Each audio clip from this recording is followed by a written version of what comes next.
Ever feel like you're pushing a boulder uphill, just absolutely determined to reach the top no matter what? I know that feeling, yeah. That's kind of the energy we're tapping into today, I think, as we unpack the second day of Navratri. Oh, interesting. With the incredible Brahmacharini, who really embodies resilience in this incredible way. It's true. And when we talk about Navratri, this vibrant 9-day festival in Hinduism, we're diving deep into the power of the divine feminine Devi, manifested as Durga. Right. And each day of Navratri honors a different aspect of this power. And today we're focusing on Brahmacharini, a name that translates to the one who practices penance. You know, and the descriptions of Brahmacharini are so vivid. And can you just paint us a picture here? Oh, absolutely. Of what we're talking about. Yeah. So picture this, adorned with beautiful ornaments, a crescent moon gracing her head, holding a rosary in a water pot. Okay, so it's more than just a pretty picture, right? Oh, absolutely. What's the deeper meaning? Each element is a piece of a larger puzzle, right? Okay. So the ornaments, they represent this beautiful balance of inner and outer strength. Okay. The crescent moon above her head symbolizes her incredible control over the mind. I see. And then there's the rosary, a representation of her lifelong spiritual journey. Okay. That connection to the divine through prayer and meditation. And of course, we can't forget the water pot, symbol of purity, her capacity to nourish and sustain life itself. Wow. It's amazing how each detail just adds another layer to her story. Right. Now, at the heart of her story is this unwavering commitment to Lord Shiva. Yes. Right. But it's not your average love story. Not at all. So tell me more about this. It is a love story for the ages, though. We're talking about years of intense penance. Wow. A level of dedication that makes most human efforts just seem insignificant. Right. Like, imagine the most difficult thing you've ever dedicated yourself to. Yeah. Brahmacharini's tapasya, her penance, makes that look easy. Oh, wow. To truly understand her dedication, you have to understand the name she earned. Aparna.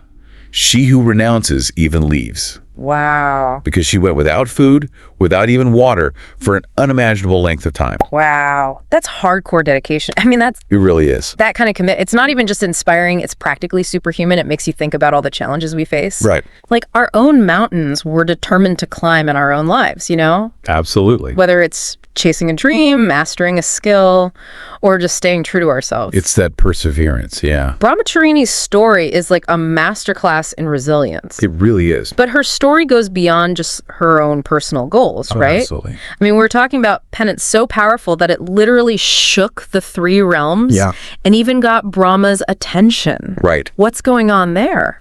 It's about more than just her own endurance. Right. It's about this sheer force of will, this unwavering focus. Right. That created ripples throughout the cosmos. Yeah. To understand the impact, you have to understand the three realms, the heavens, the earth, and the underworld. Brahmacharini's dedication was so potent that it resonated through all of creation. Whoa. Even reaching Brahma, the creator god himself. Right. That's power. Yeah. That's the power of focused intention. And it's a message that resonates just as strongly today as it did then. Talk about making waves. Right. So it wasn't just about her own journey. It was about inspiring this change on a cosmic scale. Yeah, absolutely. That kind of dedication.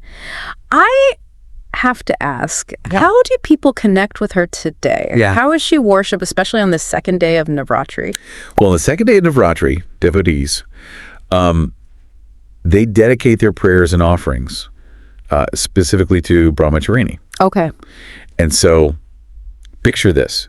Temples adorned with white flowers, symbolizing purity, devotion, offered up to her image. And it's not just flowers. Fruits, sweets, all kinds of symbolic foods are offered as these gestures of reverence and love. It sounds like a really beautiful sensory experience. Oh, absolutely. What do devotees believe comes from worshiping Brahmacharini? Yeah. I imagine, her strength and resilience are for sure. pretty sought after. You're spot on. You're spot on. There's this beautiful belief that by approaching Brahmacharini with sincere devotion, you open yourself up to receiving these incredible gifts. Longevity, strength, courage, and a deeper sense of purpose. Okay. Think of her as like a guiding light for navigating life's challenges. Yeah. With this unwavering spirit. Right. And it's not just about like personal strength. No. Right. I've heard she's also seen as a source of marital bliss. Absolutely. And harmony. Yeah, she is. It makes you think like maybe it's her own journey toward uniting with Shiva that gives her that special touch. I think so. I love that, the idea that her struggles like give her the power to help others find that harmony. It's like she's a proof point that even the toughest journeys can lead to these beautiful outcomes. Right. But it's not just about relationships, right? I've heard she's also connected to material abundance. That's right. It's believed that worshiping Brahmacharini can bring material comfort and prosperity too. Okay. It's almost like she embodies this idea that when you're truly aligned with your purpose, right, the universe conspires to support you in all areas of your life. Wow.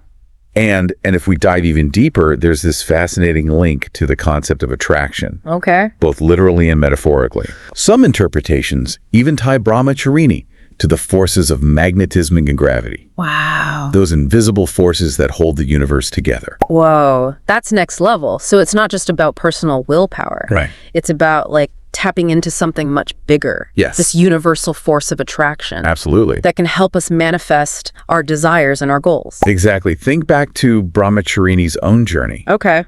Her unwavering dedication to Shiva eventually attracted him to her. Right. Disrupting his isolation and drawing him back into the world. Right.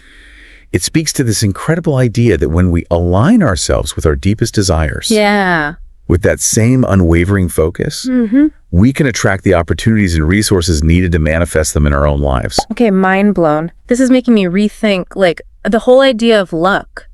Maybe it's not so much about chance, I know, but about aligning ourselves with what we want and creating that magnetic pull. I like the way you think.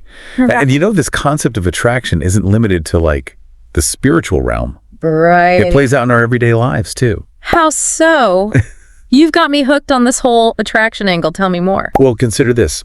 Every day, we're attracting and being attracted to people, ideas, even opportunities. Right. The energy we put out, our intentions, our actions, they all create a kind of magnetic field that shapes our experiences. Oh, wow. It's like Brahmacharini's story is a blueprint for understanding and harnessing that force in all areas of life. That's incredible. So we're not just these passive bystanders in our own lives. We're active participants, co-creating our reality with every choice we make. 100%. This is definitely giving me a lot to think about. It really is. I never really thought about it that way. Yeah, and you know, even Brahmacharini's name hints at this idea of aligning ourselves with a greater force. Okay. Brahmacharini can also be interpreted as the one who conducts herself in accordance with Brahma, the creator god. Oh, that makes so much sense. Right. It's not just about personal ambition. It's about tapping into that creative power. Exactly. Becoming co-creators in our own lives. You get it. It's about recognizing that we're not separate from these universal forces, but rather we have the potential to tap into them and shape our reality. Our thoughts, our words, our actions, they all emit a certain energy, a vibrational frequency that attracts similar frequencies back to us. Right. It really is amazing, you know? These stories, they really do have this timeless quality to them. They do. It's like they hold up this mirror. Yeah. And they're reflecting these truths about like human nature and the universe that just, they stay relevant across generations. Absolutely. And I think that's the beauty of traditions like Navratri. Totally. They offer these archetypes. Yeah. These embodiments of divine energy. Right. That we can connect with on such a personal level. Yeah. It's not just about these ancient myths. It's about finding meaning and inspiration for our own lives. It really is. And, you know, as we kind of wrap up this deep dive into Brahmacharini's story, what's like the key takeaway you're hoping our listeners are walking away with today?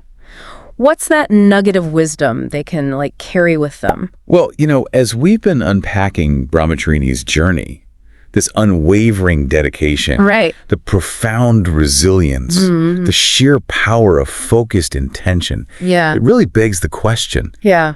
What are we devoting ourselves to with that same level of commitment? Good question. what are those driving forces in our lives? Right. Those goals, those aspirations, those values that we're pouring our energy into. Yeah. And how are those intentions, those choices that we're making every single day, shaping not only our own paths, Right. but also leaving their mark on the world around us? These are powerful questions to reflect on, wouldn't you say? Absolutely. It's a powerful reminder that we're not just here to passively observe life. Right. We have this incredible capacity to actively shape it. Yes. With every step we take, every choice we make. 100%. We're creating these ripples of change that extend far beyond ourselves. It's true. It's a beautifully empowering message. It is. And I think it perfectly captures the essence of Brahmacharini and the transformative energy of Navaratri as a whole. I think so too.